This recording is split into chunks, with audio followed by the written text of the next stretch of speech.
안녕하세요. 사연 읽어주는 남녀입니다. 오늘도 와주셔서 감사드리며 그럼 오늘의 사연 바로 시작하겠습니다. 저는 시댁 시집살이를 시어머니가 아니라 바로 위 세 형님들 덕에 하고 있어요. 저희 시댁이 조금 집안이 괜찮습니다. 막내인 제 남편만 조금 다른 삶을 살고 있고 나머지 시아주버님 세 분은 의사, 변호사, 교수 직업을 가지고 있어요. 당연히 형님들도 아주 쟁쟁합니다. 대학교 때 어학연수, 보통은 영어권으로 한 군데만 다녀오잖아요. 그런데 형님 중에 둘째 형님은 미국에서 2년, 중국에서 2년 연수뿐 아니라 아예 학위를 받아오기도 했습니다. 나머지 형님 두 분도 각각 어학연수랑 교환학생으로 외국 생활을 하신 분들이에요. 그러다 보니 명절 때 한 번씩 모이면 대체 이게 가족 모임에 온 건지 무슨 학술대회에 온 건지 알도리가 없어요. 그런데 저희 형님 세 분 다 전업주부시거든요. 남편들이 잘 나가니 집에서 아이 키워 국익에 이바지하는 게 훨씬 더 좋은 일이라며 결혼하자마자 다 일을 그만두셨습니다. 그런데 저는 일을 좋아하기도 하고 집에만 있으면 어쩐지 여기저기 아픈 것 같기도 해서 결혼하고 일을 그만두지 않았는데 참 이상하죠. 오히려 다른 사람들은 일하는 저를 부러워하는데 오직 저희 형님 셋만 일하는 저를 안쓰럽게 여깁니다. 명절에 한 번씩 가면 형님들이 저를 몹시 깔보면서 이렇게 말씀하시곤 해요. 서방님이 조금 더 잘 버셔야 동서도 숨 좀 돌리고 살 텐데 언제까지 그렇게 아등바등 살겠어. 아유. 네? 저 지금도 충분해요, 형님. 아유, 형님. 동서가 워낙 경험이 모자라서 지금보다 더 좋은 게 어떤 건지 몰라서 저럴 거예요. 하긴 고기도 먹어본 놈이 먹고 스테이크도 썰어본 놈이 썬다고 그런 걸 해봤어야 좋은 건 줄 알고 목매고 달려들지. 안 해봤으면 몰라. 맞아요, 맞아요. 맨날 밥에 물 말아 먹던 사람이 앞에 뷔페 차려주면 물색 없이 김밥 떡볶이 갖다 먹는다잖아요. 비싼 요리 다 두고. 그러게. 혹시 동서도 뷔페 가서 김밥이랑 떡볶이 먹어? 그냥 먹고 싶으면 먹어요. 아우, 저거 봐. 동서, 내가 가르쳐 줄게. 뷔페 가서는 김밥, 떡볶이, 잡채 이런 거 먹는 거 아니야. 무조건 해산물이랑 고기를 먹어야지. 그것도 비싼 양고기, 소갈비 이런 거. 어머, 형님. 형님은 뷔페 완전 가성비 있게 드시고 오시겠어요. 그럼 나는 또 그런 데서는 돈 허투루 안 쓰지. 그렇게 저를 비난하거나 놀리면서 시작한 얘기는 하하호호 각자 자기들 자랑으로 끝나곤 했습니다. 어이없는 건 일한다고 안쓰럽게 여기면서 제가 무슨 일 하는지는 한 번도 묻지 않아요. 즉 관심이 있거나 정말 걱정이 돼서 그러는 게 아니라 그냥 무시하고 놀리고 싶어서 한마디씩 보태는 거죠. 시아주버님들도 똑같습니다. 집에서 살림하는 자기 아내들은 그래도 대학 나오고 영어도 잘하지만 아이 때문에 집에서 인내하며 희생하고 있다고 생각하거든요. 제가 볼 때는 별로 하는 일도 없이 아이는 유치원과 학원에서 가르치고 도우미 아주머니가 입히고 먹이는 것 같은데 그렇게 먹이며 살더라고요. 그러면서 시아주버님들은 일하면서 아이 키우는 저를 뭔가 삶이 고되게 억척스럽게 사는 사람 취급을 합니다. 괜시리 막내 동생인 제 남편에게 네가 더 잘해야 재수 씨가 고생 안 한다는 둥, 너도 공부를 좀 했으면 지금보다는 나았을 거라는 둥 쓸데없는 소리를 해서 사람을 피곤하게 만드시더라고요. 제 남편 나름 참 잘하고 잘 살고 있는데 말이죠. 그리고 그럴 때마다 저희 시어머니는 늘 옆으로 슬그머니 오셔서 제 등을 토닥토닥 두들겨 주셨습니다. 그리고는 슬쩍 눈을 한쪽 윙크하듯이 끔뻑하시면서 마치 쟤네들하고 더 이상 얘기 섞다가 속상하지 말라는 듯 그렇게 저를 위로하곤 하셨죠. 남편한테도 등 몇 번 두들겨주면서 쓰다듬어 주시는 게 위로의 전부입니다. 시어머니 말 많으신 분이 아니거든요. 결혼해서도 목소리 들은 적이 몇 번 없을 정도로 과묵하고 진중한 분이십니다. 대신 한번 말씀을 하실 때마다 굉장히 깊이 있고 들을 법한 말씀만 하세요. 나머지 형들은 수다스러운 저희 시아버지를 닮았는데 딱 저희 남편만 과묵한 저희 시어머니를 닮았어요. 저희 시아버지는 아주 잘생긴 한량이라고 해야 하나요? 워낙 물려받은 재산이 많으셔서 그 재산 까먹지 않는 것만 해도 용하신 그런 분입니다. 그래도 사업적인 수완은 있으셔서 그런지 집에서 물려받은 재산도 꽤 잘 지키셨고 사업도 잘하셔서 저희 시댁의 재산은 좀 있는 편이에요. 그러니까 아들 셋을 다 그렇게 잘 키우시고 저희 남편한테도 사업 시작할 때 돈 조금 대주실 수 있었던 거겠죠. 물론 남편 성격이 묵뚝뚝하고 칼 같아서 아버님한테 초반에 빌렸던 사업 자금, 사업이 안정화된 다음에 이자까지 쳐서 돌려드렸습니다. 오히려 돈 돌려준다고 했을 때 아버님이 당황하시더라고요.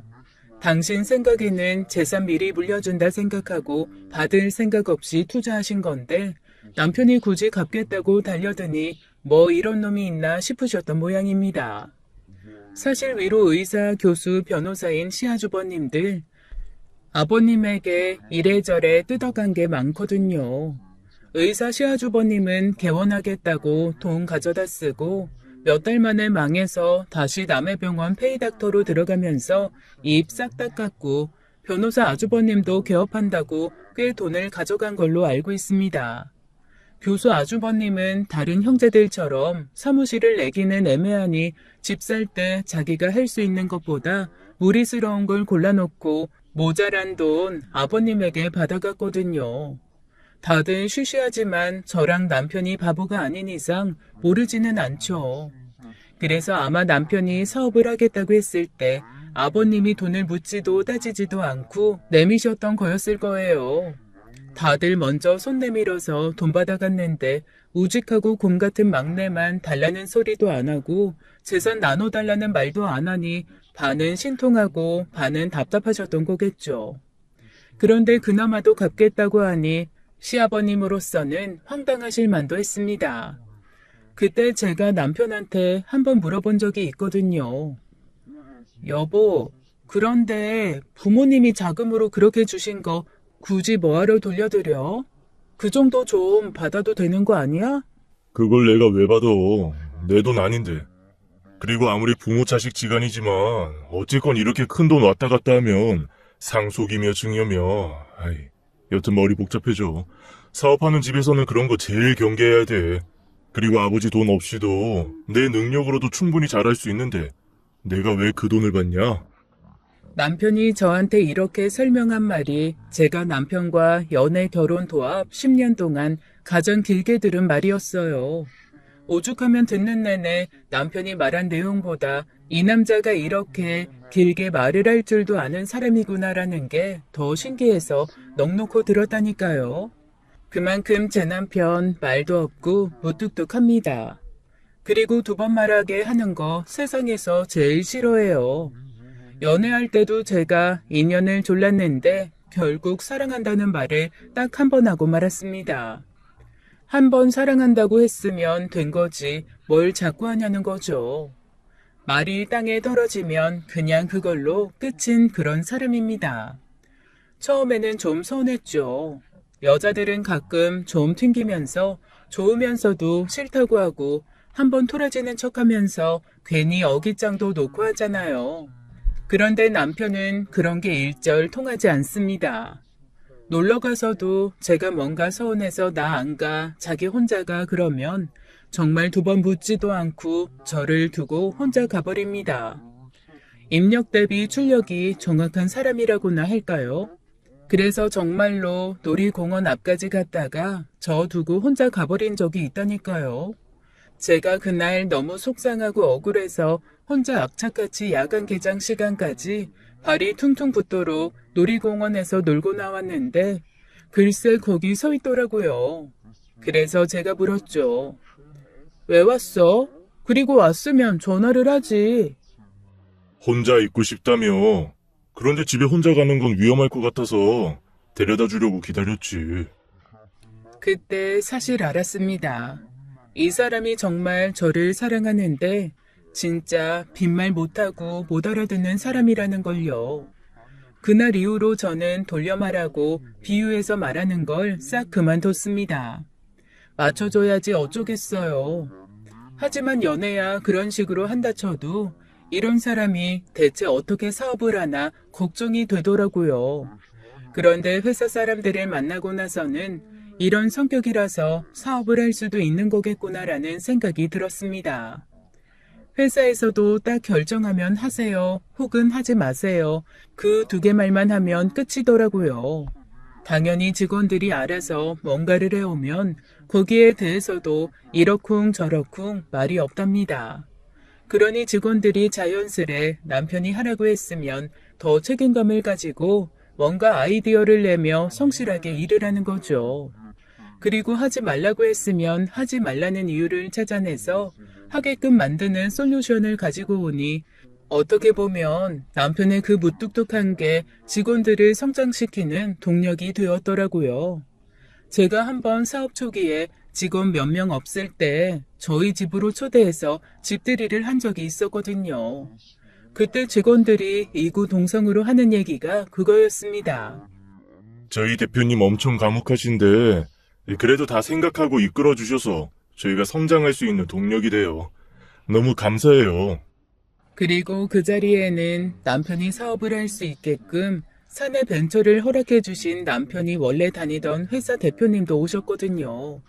그분이 저한테 슬그머니 와서 그러시더라고요. 저기 우리 최 부장이 우리 최 대표가 사람이 말이 없고 저게 대체 혀가 있나 없나 싶을 때가 있긴 하지만 그래도 진국인 건 알고 있죠. 그럼요, 알죠. 아니까 결혼했죠.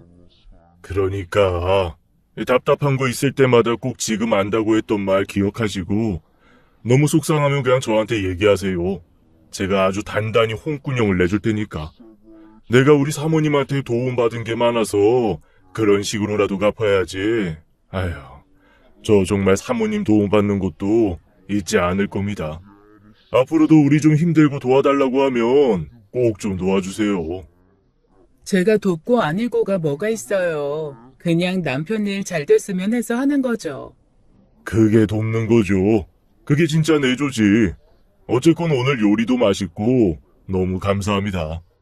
그제서야 저는 남편이 집에서만 무뚝뚝한 게 아니라 밖에서도 꼭 해야 할 말 외에는 전혀 하지 않는 사람이란 걸 알았습니다. 그래도 뭐 자기 구실 잘하고 일 잘하니까 제가 뭐라 그럴 일은 없었죠. 그런데 남편이 그렇게 말없는 게 저 말고 다른 사람들은 몹시 답답한가 봐요. 특히 저희 형님들이요.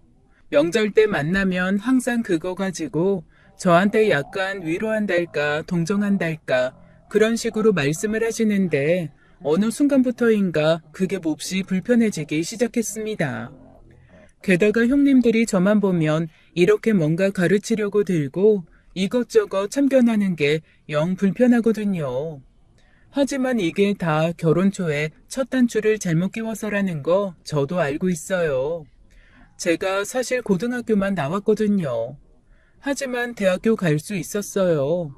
나름대로 생각이 있고 사정이 있어서 굳이 대학교를 가지 않겠다는 결정을 했고 부모님도 그 결정에 동의를 해주셨고요. 그래서 제 선택대로 안 간 대학인데 처음에 형님들 만나는 자리에서 너무나 자연스럽게 학교 어디 나왔냐고 물어보시더라고요. 저는 사실 구구절절 설명할 생각으로 입을 딱 열었는데 제 남편이 딱 한마디 하더라고요. 고등학교 나왔어요. 뭐라고요? 고등학교 나왔다고요? 아니, 그럼 고졸? 그때 서로 주고받는 형님들의 눈빛을 보고 뭔가 부연 설명을 하지 않으면 앞으로 몹시 피곤하겠다는 생각이 들었는데 제 남편 이미 줄 정보는 다 줬다는 듯이 더 이상 묻지 말라는 듯한 표정을 하고 가만히 형님들을 쳐다보고 있더라고요. 형님들도 더 이상 물어보는 건 뭔가 실례라고 생각을 했는지 그 자리에서 묻지 않고 이후에 말끝마다 뒤끝있는 사람들처럼 한마디씩 붙였습니다. 그래도 대학 생활을 해봤어야 이런 것도 경험했을 텐데 외국도 좀 나갔다 오고 그래야 사람이 견문이 넓어지는 건데 등등 계속 말끝마다 대학 때 하면서 저를 엄청 동정하시더라고요. 그리고 제가 좀 기분이 안 좋았던 건 제가 대학을 안 간 거를 저희 부모님이 저를 약간 방치하고 내버려 뒀기 때문이라는 식으로 얘기를 하는 거예요. 제가 결혼하고 1년 뒤에 아이를 가졌거든요. 그런데 보통은 임신 축하한다라고 하잖아요. 근데 저희 형님들 돌아가면서 친정에서 절 키운 것처럼 너무 방임주의로 키우지 말라는 말을 하는 거 있죠. 그런데 저는 솔직히 말하면 제가 자랄 때 한 번도 부모님이 공부하라는 말 하신 적이 없거든요. 그냥 너무나 자유롭게 자랐습니다. 예컨대 이런 식이었어요. 동화책을 읽다가 제가 아빠에게 한번 이런 질문을 한 적이 있습니다. 아빠, 그런데 사자는 정말로 이렇게 커요? 왜냐하면 그 동화책에 사자와 토끼가 그려져 있는데 토끼는 아주 작게 그려져 있고 사자는 엄청 크게 그려져 있었거든요. 어린 저로서는 동물이 그렇게 크기가 다르다는 게 몹시 궁금했었던 거죠. 그랬더니 저희 아빠 출근 준비를 하시다 말고 갑자기 어디론가 전화해서 막 무슨 얘기를 하시더니 옷을 갈아입으시는 거예요. 청바지에 편안한 티셔츠 차림으로 옷을 갈아입은 아빠가 저한테 이렇게 말씀하셨습니다. 가서 확인해 볼까? 지금? 그럼 궁금한 게 생기면 당장 확인해야지. 그렇게 아빠는 회사에 그날 휴가를 내고 저를 데리고 동물원을 가셨습니다. 당연히 엄마도 따라가셨죠. 이미 아빠의 그런 성격에 익숙하신 저희 엄마는 이렇게 호응하시더라고요. 갑자기 동물원 가니까 너무 기분 좋네. 우리 딸이랑 오늘 하루 동물 엄청 많이 공부하고 와야겠다. 대신 갔다 와서는 그 동물들에 대한 이야기로 우리 재미있는 동화를 한번 가서 만들어 와보자. 동화 작가였던 저희 엄마는 그렇게 한 번씩 저랑 나들이를 갈 때마다 우리 둘만의 동화를 만들어서 오는 걸 나름의 미션으로 제안하곤 하셨습니다. 그렇게 그날 저는 정말로 사자가 엄청 큰 동물이라는 것도 배웠고 엄마와 함께 사자에 대한 동화도 한 편 쓰고 코끼리에 대한 동화도 한 편 쓰고 곰에 대한 동화까지 완성을 했어요. 그리고 몇 년 동안 그날 본 동물을 그리고 글로 쓰면서 저도 모르게 자연스레 동물 박사가 되었거든요. 매사가 그런 식이었어요. 분수를 배울 때는 아빠가 피자를 사서 조각을 나눈 후 개념을 알려주곤 하셨습니다. 학교에서 운동에너지, 전기에너지를 배울 때는 전선과 쿠킹오일로 온갖 실험 도구를 만들어서 직접 깨달을 수 있게 해주셨고요. 학교에서 배우는 것들이 단편적으로 평평한 것이었다면 늘 집에서는 입체적이고 경험적인 것들을 배웠습니다. 절대 저희 부모님이 저를 방치하신 것이 아니라는 거죠. 즉흥적으로 보일 수 있지만 저는 그런 엄마 아빠의 즉흥성으로 인해 더 많은 것을 배웠다고 자부할 수 있습니다. 이런 부모님이셨기에 제가 대학을 충분히 갈 수 있는 성적임에도 불구하고 가지 않겠다고 했을 때 너무나도 흔쾌히 그거는 네 결정이니까 네가 알아서 하라면서 두 번 묻지도 않고 허락해 주실 수 있었던 거였겠죠. 그리고 이날 이때까지 저는 한 번도 그걸 후회한 적이 없습니다. 제 남편도 저의 모든 결정을 존중해 주는데 딱 저희 형님들만 그렇게 저를 무시하며 대학 교육도 못 받은 불쌍한 사람 취급을 하시더라고요. 하지만 남편이 저한테 이렇게 얘기한 적이 있습니다. 그런 걸로 사람 판단하는 사람들은 나중에 또 다른 판단의 기준이 생기고 조건이 달라지면 아마 그걸 가지고 또 괴롭히기 시작할 거야. 그런데 맞추기 시작하면 한두 끝도 없어. 그냥 내 기준 내가 가지고 사는 거지 뭐. 그러니까 당신도 너무 신경 쓰지 말고 그냥 그러려니 해. 우리 형들도 똑같은 사람들인 거 알잖아. 부부는 일심동체고 유유상종이라는 말처럼 다 정말 똑같은 사람들이니까. 남편이 이렇게 말하는 데는 다 이유가 있습니다. 정말 그 집 형제 중에 남편만 살짝 돌연변이 같고 나머지는 다 비슷비슷해요. 남들 시선이 중요하고 보여지는 것이 중요한 그런 사람들이죠. 제가 첫 결혼기념일 때 남편이랑 노숙자 쉼터 봉사를 갔었거든요. 그런데 저희가 갔던 이유는 아주 간단했어요. 남편이 회사에서 한 번 그 봉사를 다녀온 후에 한 번 더 가고 싶다라는 의견을 줬고, 저는 그럼 우리도 나름 의미 있는 날에 한 번 가보자라는 의견을 다시 남편에게 전달했거든요. 그렇게 정해진 날이 저희의 결혼 기념일이었을 뿐이었습니다. 그런데 저희가 결혼 기념일 때 노숙자 쉼터에서 봉사를 했다고 하니까 형님들 반응이 정말 의외더라고요. 둘째 형님은 뭔가 깨달았다는 듯 이러셨습니다. 어머, 그거야말로 노블리스 오블리제인데? 나중에 우리도 한번 하고 사진 좀 찍어야겠다. 그런데 희한하네. 동서가 어떻게 그런 생각을 했대? 서방님이 하신 건가? 그럴 사람이 아닌데.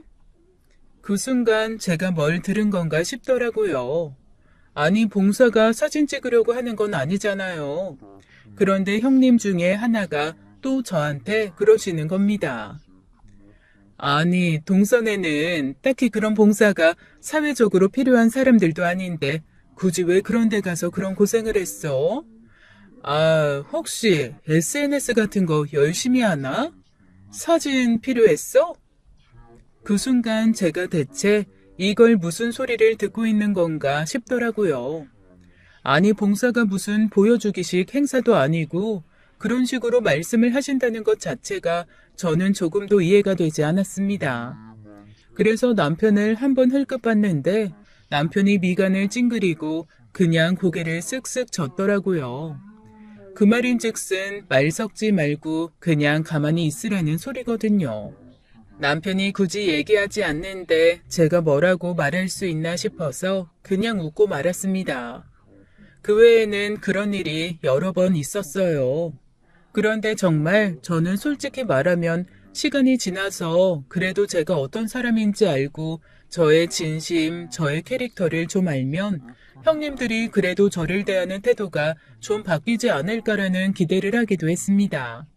그런데 시간이 가면 갈수록 더 심해지면 심해졌지 형님들이 저를 인정할 기미는 보이지 않더라고요.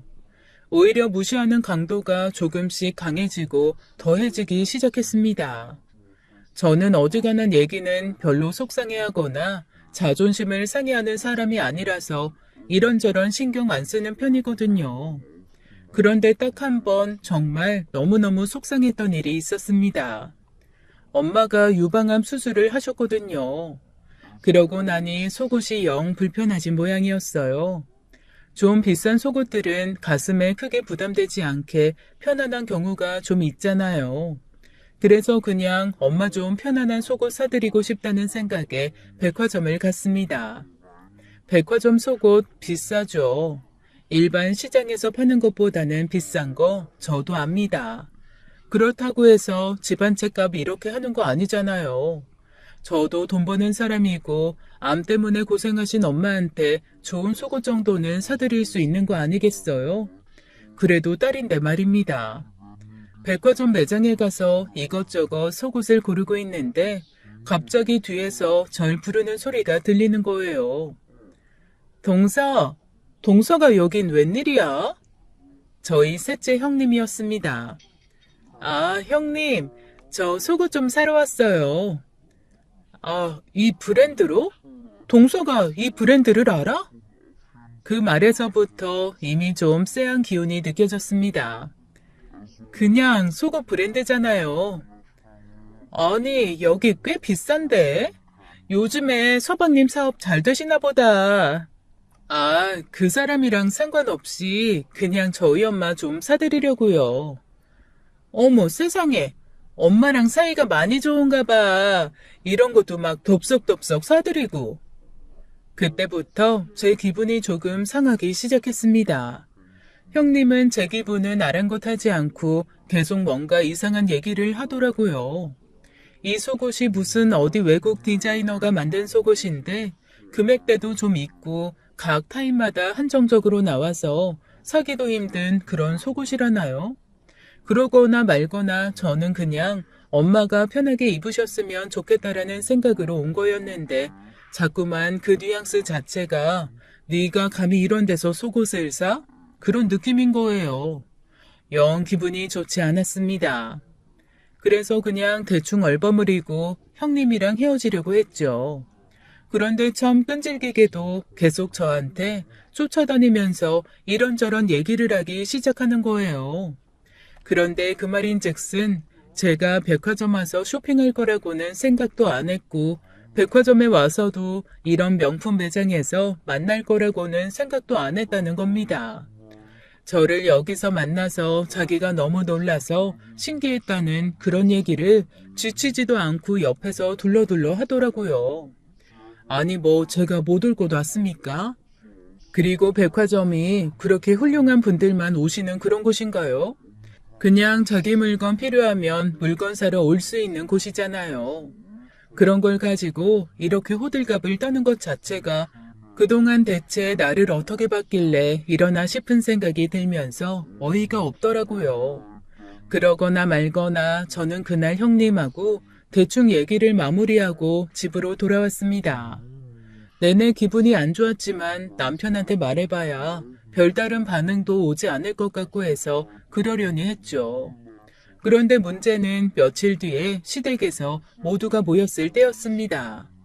한창 얘기를 하고 있는데 셋째 형님이 갑자기 다른 식구들한테 며칠 전에 저를 백화점에서 봤다며 그 백화점 브랜드에서 제가 쇼핑을 하고 있었다고 얘기를 하는 거예요.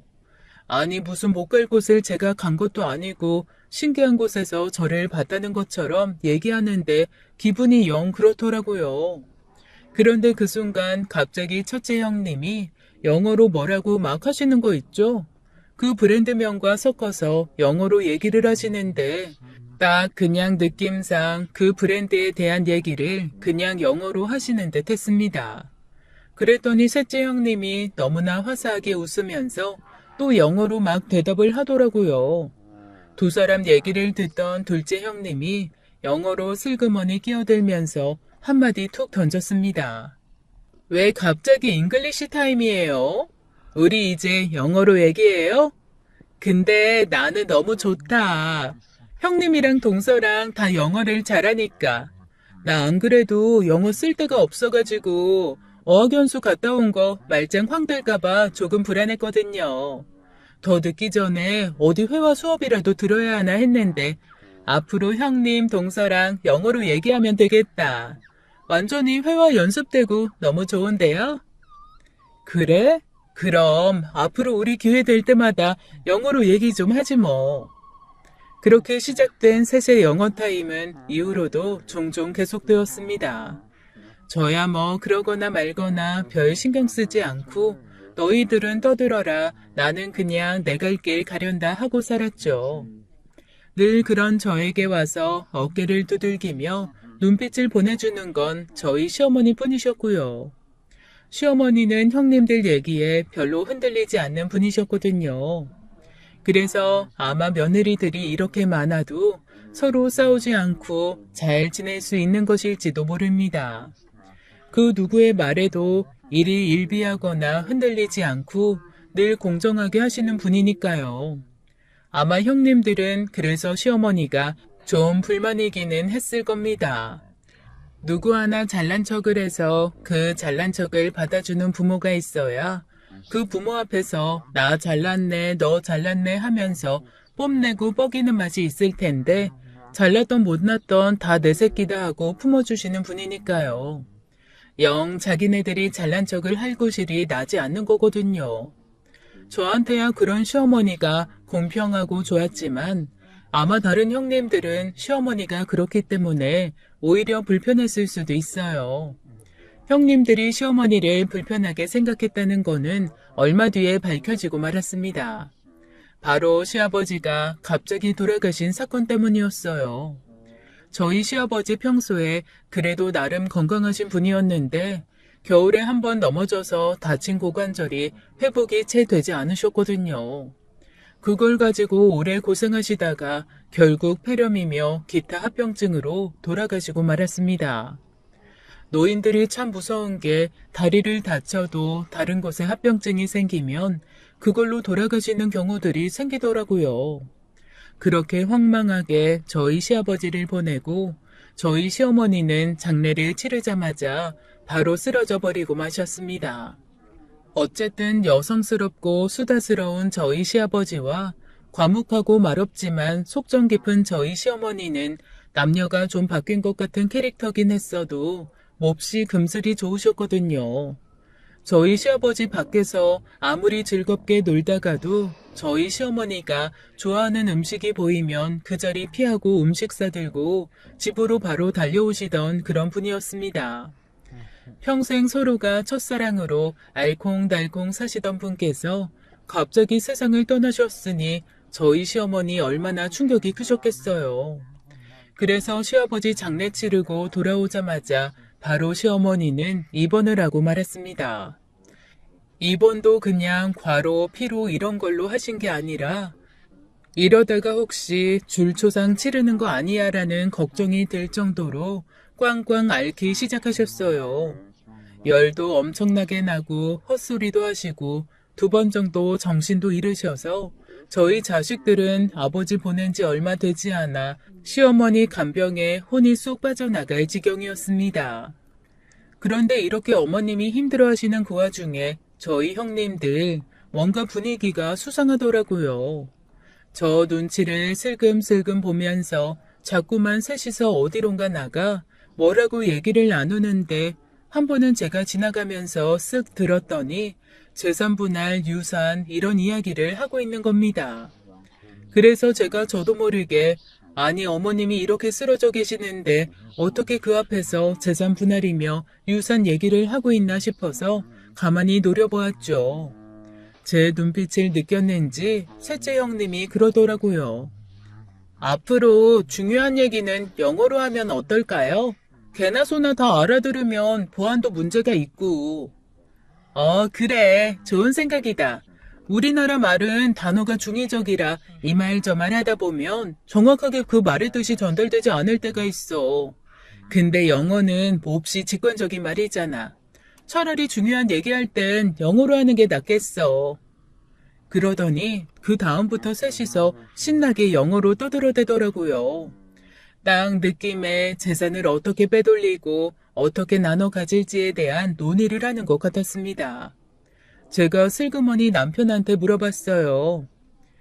형님들이 그런 얘기 하는 것 같은데 당신은 어떻게 생각해? 뭘 어떻게 하긴 어떻게 해. 법에서 정한 대로 해야지. 형들이 어떻게 생각을 하건 법이 더 중요한데 뭐. 그렇겠지? 그래도 아주버님이 변호사신데 불법을 하진 않겠지? 그거 다 모를 일이야. 내로남불이라고. 원래 내가 하면 로맨스고 남이 하면 불륜이잖아. 남편은 그때도 아주 짧게 그 한마디 하고 더 이상 아무 말도 하지 않더라고요. 뭐 그러려니 했죠.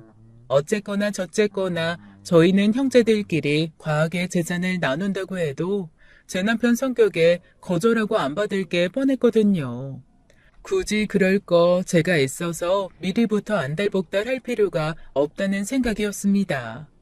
그런데 형님들 점점 이상한 이야기들을 나누고 있더라고요. 큰형님이 이렇게 얘기하는 겁니다. 아버님이 돌아가셨잖아. 그럼 어머님한테 일단 상속이란 말이야.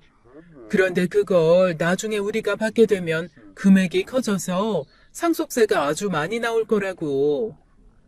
맞아요, 형님. 요즘에 상속세로 다 날린다고 하더라고요. 그러면 이참에 어머님이 우리 집을 한 채씩 사주게 하는 게 어떨까? 집이요? 그것도 증여가 될 텐데. 아니, 우리가 대출을 일으켜서 집을 일단 사고 어머님이 현찰로 돈 뽑은 다음에 그거를 우리한테 조금씩 현찰로 주시는 거지. 아, 그것도 방법이겠네요.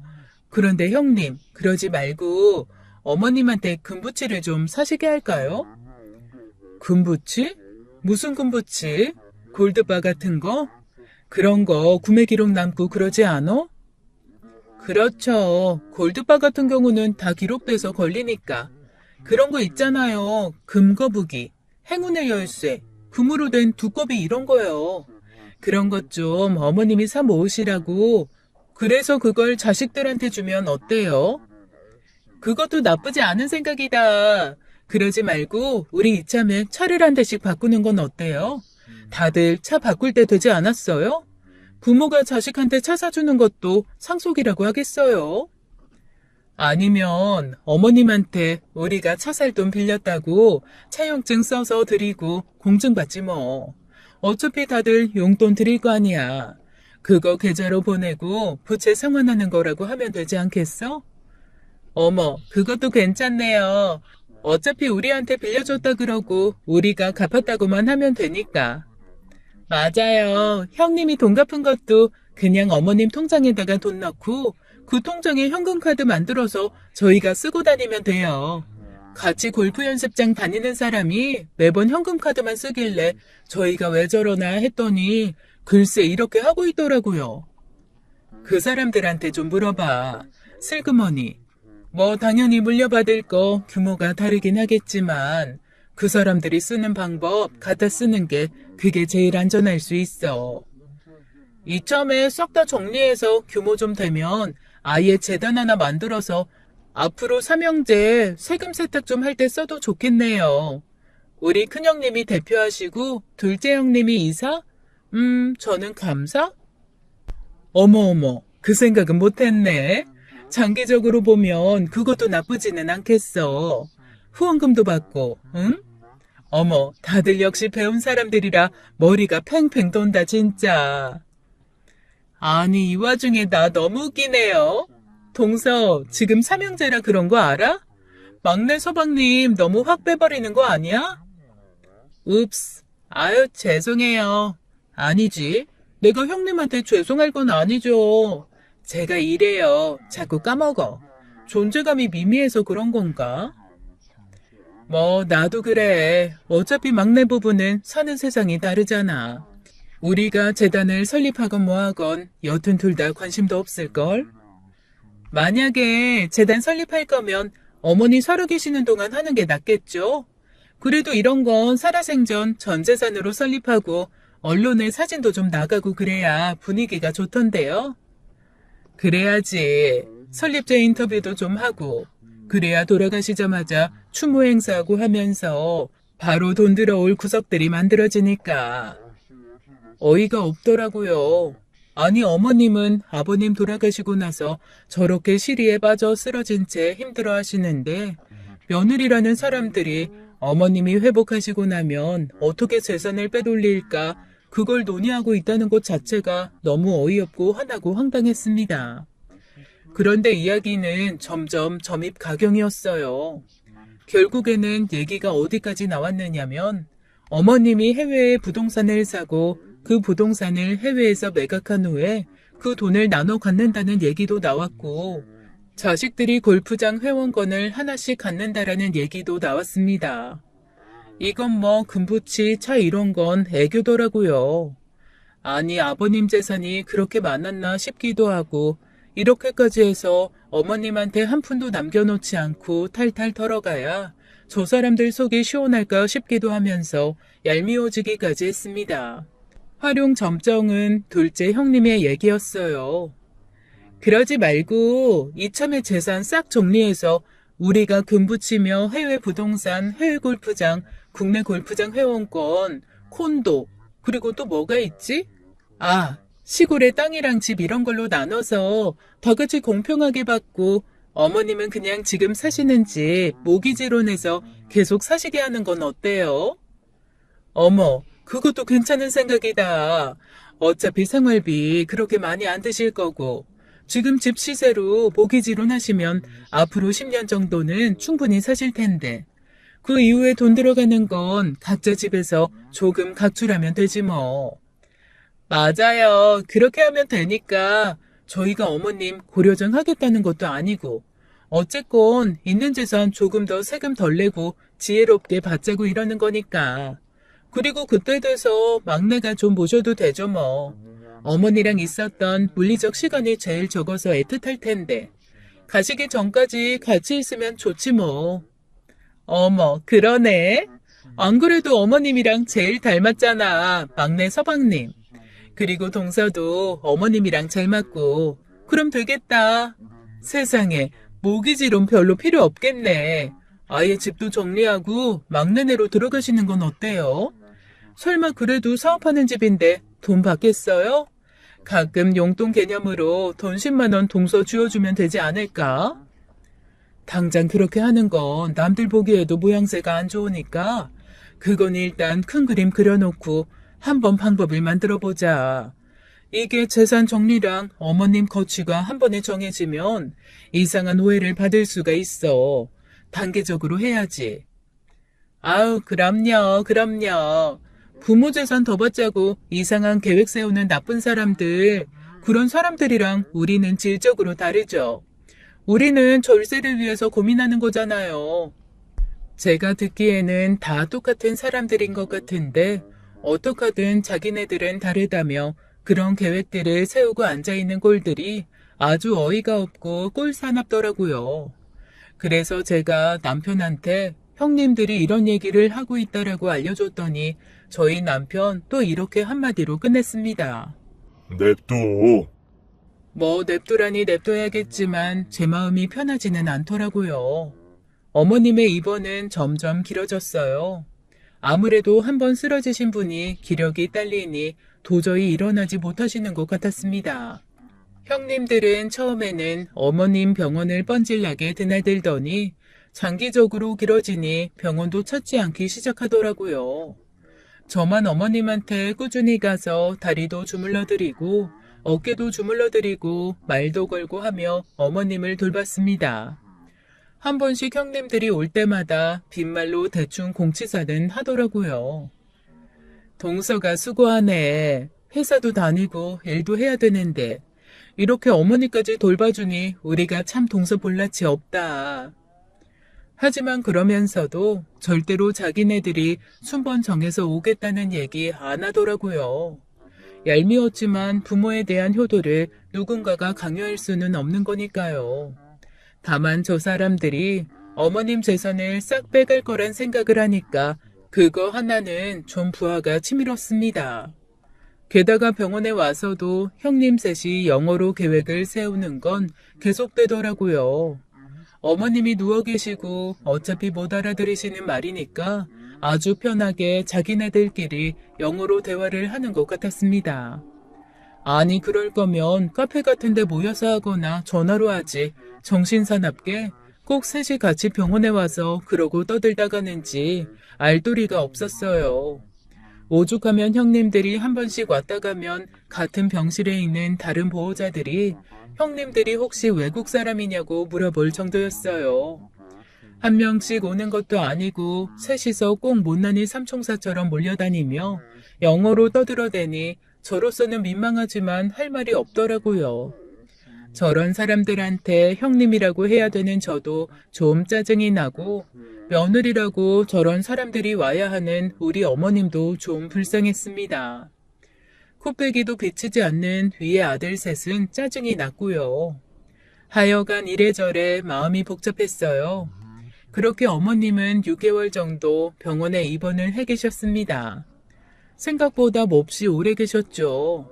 자식들은 어머님을 요양병원으로 옮겨야 되는 게 아니냐 어쩌냐 했지만 어머님이 너무나 집에 가고 싶다는 의지가 정확하셔서 집으로 다시 돌아오시게 됐어요. 간만에 온 가족이 한 집에 다 모였습니다. 그런데 저희 아들이 딱 5살이거든요. 할머니가 퇴원한 게 너무 좋았는지 할머니한테 와서 애교를 부리더라고요. 글쎄 영어로 할머니 집에 와서 너무 행복해요. 할머니 이제 아프지 말아요 라고 얘기를 하는 겁니다. 요즘에 유치원에서 영어를 좀 배운다더니 발음도 나쁘지 않고 문법도 정확하고 꽤 말을 잘하더라고요. 그런데 갑자기 형님들이 눈이 동그랗게 되면서 저와 제 아들을 동시에 바라보다 이렇게 얘기하는 겁니다. 엄마가 영어를 못하는데도 애가 저렇게 하기 쉽지 않은데? 그러게 말이야. 요즘에는 밖에서 아무리 교육을 해도 집에서 하는 교육도 너무나 중요한데, 그래도 집에서 영어 동화나 이런 거 많이 틀어주나 봐. 저도 남편과 오래 살다 보니 남편 닮아가는지 길게 말하기가 싫더라고요. 이러쿵 저러쿵 대답하는 것도 같잖아서 그냥 웃기만 했습니다. 아들은 저한테도 와서 영어로 몇 마디 중얼거리며 자기가 원하는 바를 요구하더라고요. 제가 아들한테 그거 이따가 해줄 테니까 일단은 가서 놀고 있으라고 대답했더니 셋째 형님이 막 웃으면서 그러는 겁니다. 그래도 알아듣긴 하나 봐. 그래, 우리나라 사람들이 그래도 히어링은 좀 돼. 고졸이라도 듣기들은 좀 하긴 하지. 제가 알르니 죽죠. 말을 섞어봐야 뭐 하겠어요. 그래서 가만히 있었습니다. 그랬더니 첫째 형님이 그러는 거예요. 앞으로는 옥스퍼드 잉글리쉬만 써야겠다. 조금 고급 언어로 단어가 어려워져야 이상하게 듣고서 해석하는 일이 없지. 그러게요, 형님. 저 사실 퍼쉬 잉글리쉬, 옥스퍼드 영어 이런 거 공부만 했지 쓸 기회가 별로 없었는데 이참에 우리 영어 어휘의 격을 조금 높여봐요. 그런데 그 광경을 가만히 보고 계시던 시어머니가 처음으로 아주 낮은 목소리, 매서운 얼굴로 형님들을 향해 입을 열었습니다. 아주 유창한 영어였죠. 그런 식으로 사람 무시하는 거 아니다. 그리고 너희 셋, 그 누구도 발음이 훌륭하지 않어. 어디서 고작 그런 발음으로 사람을 무시하고 영어 쓴다고 까불어?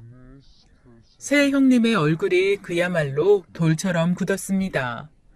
첫째 형님이 입을 버금거리면서 간신히 물어보더라고요. 어머님, 영어 하세요? 둘째 형님이 더듬거리며 말을 덧붙였어요. 아니, 발음도 너무 좋으신데요. 어머님, 왜 영어를 어떻게 하시는 거예요? 왜지? 왜 하시는 거지? 그제야 시어머니가 싸늘한 얼굴로 옆에 장승처럼 서 있는 아들들을 향해 역시 영어로 말씀을 하시더라고요. 내가 처녀 때 외교관 비서였어. 네 아버지랑 결혼하면서 그만두긴 했어도 외교관 비서를 6년 했어. 내가 영어를 못해서 안 하는 줄 아니? 그리고 너희, 내가 영어 못한다고 오만 얘기 다 내 옆에서 짓거리더라. 그리고 넷째야, 너도 들은 게 좀 있지? 어머님이 저를 보고 물으시더라고요. 저는 가만히 형님들을 쳐다보았습니다. 그러자 셋째 형님이 뭔가 불안하지만 아닐 거라는 듯한 목소리로 이렇게 중얼거리시더라고요. 뭘 알아들었겠어? 그냥 대충 느낌만 알았겠지. 그래서 제가 입을 열었습니다. 어머님 돌아가시기 전에 일단 재산 분할하는 거 열심히 논의하시던데요. 형님들 계획에 따르면 일단 어머니는 금거북이 사셔야 될 거고요. 땅도 사주셔야 될 것 같고 차도 사주셔야 될 것 같고 해외 부동산도 사셔야 될 것 같아요. 아, 돌아가시기 전에 싹 다 팔아서 장학재단 만드셔야 될 수도 있고요. 사는 건 저희랑 사시고요. 여튼 형님들 계획에 의하면 그래요. 둘째 형님이 깜짝 놀라며 제게 묻더라고요. 뭐야? 동서가 그걸 다 어떻게 알아들었어? 동서도 영어 할 줄 알아? 진짜로 다 알아들었다고? 제가 도저히 참지 못하고 대답을 하려던 그 순간 남편의 전화가 울렸습니다. 남편은 성격대로 아무렇지 않게 전화를 받더라고요.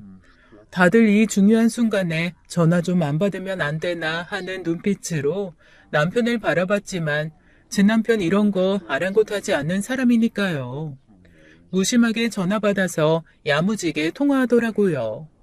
그런데 글쎄 타이밍도 이런 타이밍이 있을까 싶게 딱 제가 하려던 대답에 힘을 실어주는 전화가 오지 않았겠어요. 예, 대표님. 예, 안 그래도 같이 있습니다. 네, 알겠습니다. 그리고 전화를 끊은 남편은 저한테 이렇게 얘기했습니다. 나 옛날 회사 대표님이 이번에 미국 실리콘밸리로 출장을 가셔야 되는데 통역사가 영 마음에 안 든다고. 당신이 좀 해줄 수 있냐고 묻네. 그러자 형님들의 얼굴이 갑자기 하얗게 변하면서 제가 아닌 제 남편한테 물어보더라고요. 동서가 실리콘밸리 통역을 할 정도라고요? 그러면 정말 영어를 잘한다는 거예요? 남편이 예의 그 무뚝뚝한 표정과 얼굴로 이렇게 대답을 했습니다. 집사람 교포예요. 미국에서 고등학교까지 다녔는데 영어랑 프랑스어, 중국어까지 우리 말처럼 해요. 맞나? 아, 라틴어도 좀 한다고 했나? 학교에서 배워서? 그건 그냥 조금. 제대로 할 줄 아는 건 스페인어. 아, 맞다. 워낙 할 줄 아는 말이 많아서 만날 헷갈려. 어디 좀 써붙이고 다녀라. 남편도 형수님들 행태에 뭔가 빈정이 단단히 상했는지 평소 안 하던 쉰소리를 다 해가면서 제가 여러 언어를 할 수 있다는 걸 강조하더라고요. 형님들은 물론 시아주버님들도 다들 벙찐 얼굴이었습니다. 뭐라고요? 아니, 우리는 고졸이라 그래서.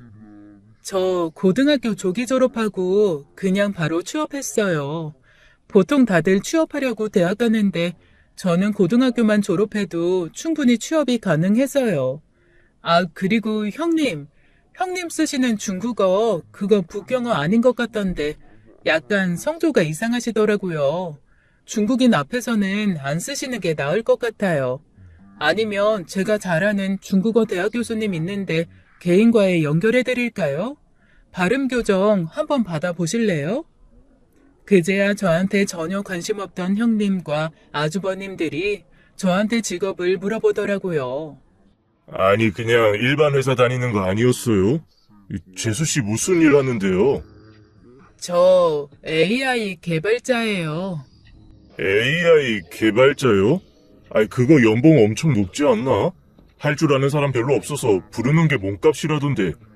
아니, 그러면 영어로 AI 개발한다고요?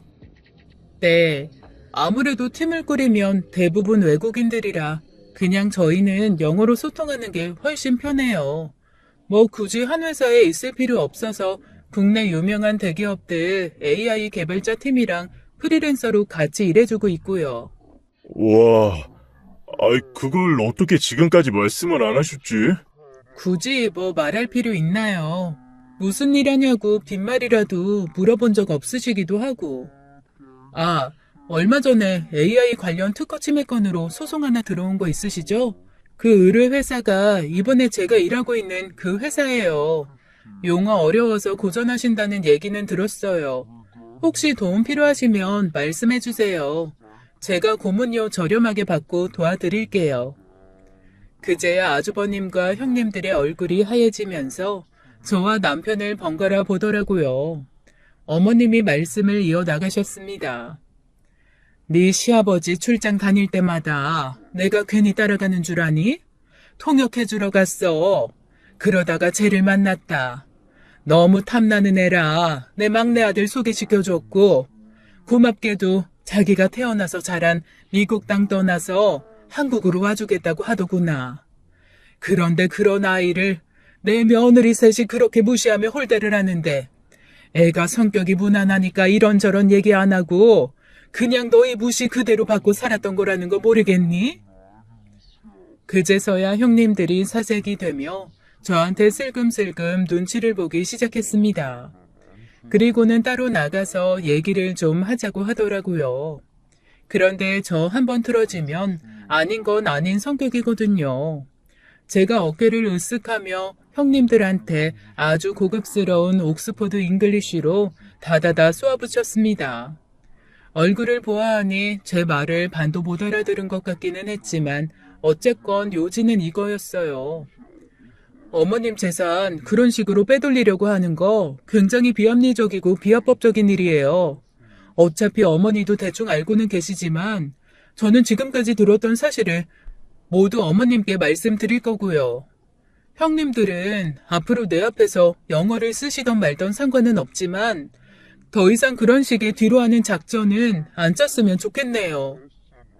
그런데 참 재밌게도 저희 시어머니는 제 말을 다 이해하고 알아들으셨는데 형님 세 분은 제가 빠르게 발음 굴려가며 말하니까 반도 못 알아듣더라고요. 그러거나 말거나 저는 할 말 다 하고 남편한테 쿨하게 영어로 얘기했습니다. 렛츠고! 남편이 말없이 자기 엄마 어깨에 한번 툭툭 두들기고 건강관리 잘하시라는 말을 남기고 저를 따라 밖으로 나오더라고요. 뒤에서 아주버님들이 형님들에게 재산 얘기는 뭐냐, 너희 우리 모르게 무슨 일을 꾸민 거냐 추궁하는 소리가 들렸습니다.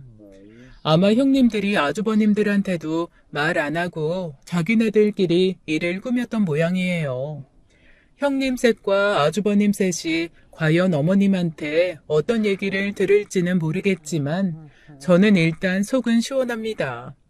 앞으로 형님들한테 아주 고급스러운 영어로 늘 대해드리려고요. 그리고 애타게 찾으며 부러워했던 거를 슬슬 제 아이에게 한번 해주려 합니다. 형님들이 늘 대화하면서 가장 부러워했던 게 가족 중에 미국이나 영국에 친척이 있어서 방학 때마다 아이를 보내는 거, 그거 정말 많이 부러워했거든요. 아이들이 편하고 안전하게 영어 환경에 노출되는 그런 게 최고라며 사돈의 팔촌이라도 있으면 보내고 싶다고 그랬는데 제 아이 친정으로 보내려고요. 저희 부모님이 워낙 자유방임주의자라 앉아서 공부를 하고 올 것 같지는 않지만 그래도 영어로 떠들며 신나게 놀다 오면 제 아이도 영어 능력자가 되지 않을까요? 그리고 나서 큰엄마들이랑 한번 영어 대화 시켜봐야겠어요. 어디 얼마나 알아듣고 대답하는지 한번 두고 볼까 싶네요. 제 이야기는 여기까지입니다. 지금까지 사연 읽어주는 남녀였습니다. 끝까지 시청해주신 여러분 감사드리며 저희는 다음 사연으로 돌아올게요. 감사합니다.